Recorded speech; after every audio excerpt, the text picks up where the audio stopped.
ଘରଠାରୁ ଟିକେ ଦୂରରେ ପ୍ରଭୁ ଜଗନ୍ନାଥଙ୍କର ମନ୍ଦିରଟିଏ। ରାଜୁ ରାତି ପାଇଲେ ନେଇତି ଯାଏ ସେଠି ଫୁଲ ବିକିବା ପାଇଁ।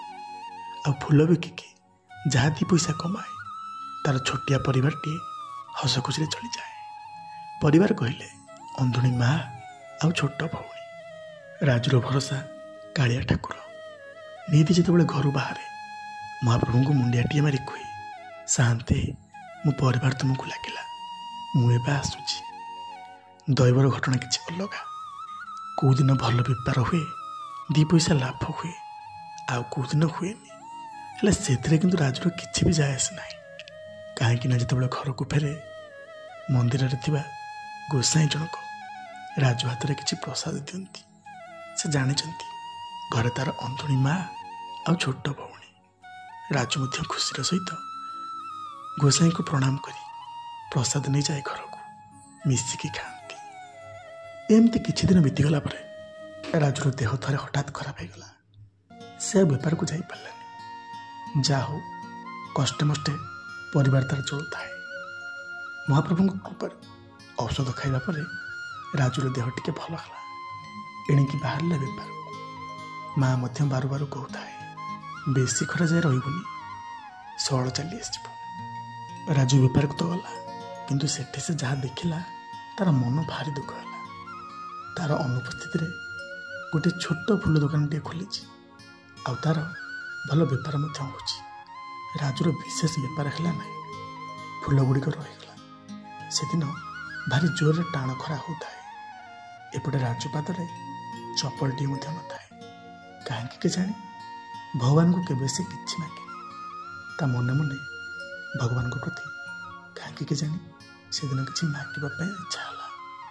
ସେ ସେଠି କିଛି ବି କହିଲାନି, ଚୁପଚାପ ଘରକୁ ଚାଲି ଆସିଲା। ଯାହା ଦି ପଇସା କମିଥାଏ ମାଆକୁ ଦେଇଦେଲା। ଖାଇ ପିଇ ଶୋଇଲା।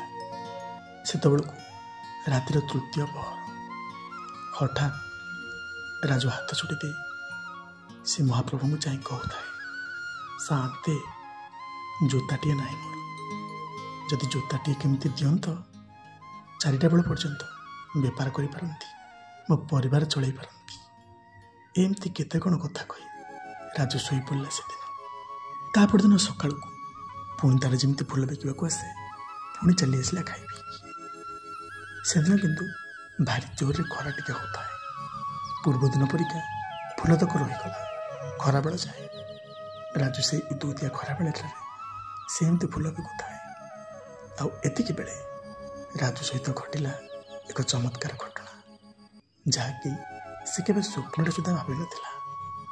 କେହି ଜଣେ ବାବୁ ଆସିଲେ ସେଇ ମନ୍ଦିର ମହାପ୍ରଭୁଙ୍କର ପୂଜା କରିବା ପାଇଁ। ଆଉ ସେ ରାଜୁ ପାଖକୁ ଗଲେ, 2ଟା କୁସୁମର ହାର କିଣିଲେ।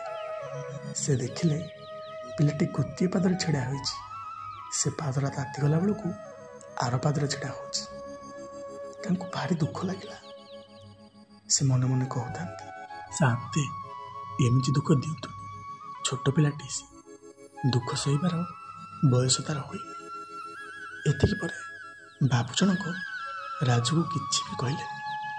ସେ ସିଧା ଚାଲିଗଲେ ପାଖରେ ଥିବା ଛୋଟ ଦୋକାନକୁ। ତାଙ୍କର ଫୁଲ ତକ ସବୁ ସେଇଠି ରଖିଦେଇ କହିଲେ, ଭାଇନା ମୁଁ ଟିକେ ଆସୁଛି। ଏତିକି ପରେ ବାବୁ ଜଣକ ଚାଲିଗଲେ ଗୋଟେ ଜୋତା ଦୋକାନକୁ। ଆଉ ରାଜୁ ପାଇଁ ସୁନ୍ଦର ଜୋତାଟିଏ ହାତରେ ଧରି ଆସିଲେ। ଯେତେବେଳେ ଜୋତାଟି ଆଣି ରାଜୁକୁ ପିନ୍ଧିବାକୁ ଦିଅନ୍ତି, ରାଜୁ କିନ୍ତୁ ଆଦୌ ନେଲାନି। କାହିଁକିନା ରାଜୁ ଥିଲା ଭାରି ସ୍ୱାଭିମାନୀ। ବିନା ପରିଶ୍ରମରେ କାହାଠାରୁ ଟଙ୍କାଟିଏ ବି ନିଏନି। ଏଥର ବାବୁ ଜଣକ ପୁଣି ଯାଚି ପଡ଼ି ରାଜୁର ମନେ ପଡ଼ିଗଲା, କାଲି ରାତିରେ ତ ମହାପ୍ରଭୁ ଜଗନ୍ନାଥଙ୍କୁ ଜୋତାଟିଏ ଦେବା ପାଇଁ କହିଥିଲି। ସେ ଆଉ ଜଗନ୍ନାଥ ନୁହନ୍ତି ତ? ସେ ମନେ ମନେ କ'ଣ କେଜାଣି ଭାବିଲା। ହଠାତ୍ କହି ଉଠିଲା, ଆଜ୍ଞା ଆପଣ ମହାପ୍ରଭୁ ଜଗନ୍ନାଥ କି? ବାବୁ ଜଣକ ମୁଣ୍ଡ ହଲେଇଲେ, ନାଇଁ ସେ କିଏ, ମୁଁ କିଏ, ସେ ତ ମୋ ମାଲିକ। ତାର ରାଜୁ ବାବୁଙ୍କର ହାତକୁ ଭିଡ଼ି ନେଇ କହିଲା, ସତ କୁହ ତମେ ଜଗନ୍ନାଥ ନା? ବାବୁ ଜଣକ ପୁଣି ମୁଣ୍ଡ ହଲେଇଲେ ଆଉ କହିଲେ, ଆରେ ବାବା ମୁଁ ଜଗନ୍ନାଥ ନୁହେଁ, ସେ ମୋର ପ୍ରଭୁ, ମୁଁ ତାଙ୍କ ଚାକରଟିଏ। ହେଲେ ରାଜୁର ଆଦୌ ବିଶ୍ୱାସ ହେଲାନି। ସେ ପୁଣି ହାତକୁ ଭିଡ଼ି ନେଇ କହୁଥାଏ, ସତ କୁହ ମୁଁ କାହାକୁ କହିବିନି। ତମେ ଜଗନ୍ନାଥ ନା? ଆରେ ନାଇଁ ରେ, ମୁଁ କାହିଁ ଜଗନ୍ନାଥ ହେବି? ସେ ତ ଏ ବ୍ରହ୍ମାଣ୍ଡର ମାଲିକ। ସେ ଭିତରେ ଅଛନ୍ତି, ମୁଁ ତାଙ୍କର ଛୋଟ ସେବକଟିଏ। ଏଥର ପିଲାଟିର ଆଦୌ ବିଶ୍ୱାସ ହେଲାନି। ରାଜୁ ପୁଣି କହିଲା, ଜାଣିଛି ତମେ ମୋତେ ମିଛ କହୁଛ। ତମେ ହେଉଛ ଜଗନ୍ନାଥ।